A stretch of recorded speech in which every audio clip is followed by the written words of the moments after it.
Informasi soal Imlek, warga keturunan Tionghoa di Makassar merayakan Tahun Baru Imlek 2569. Sejumlah warga melaksanakan sembahyang di Klenteng Siangma.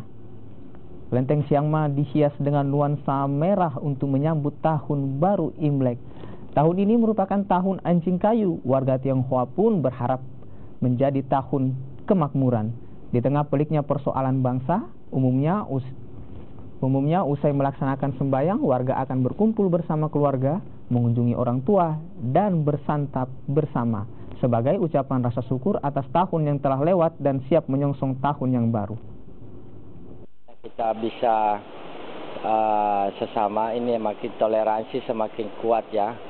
Jadi di tahun Imlek tahun 2569 ini tentu kita harap lebih banyak, lebih baik buat Kota Makassar ini.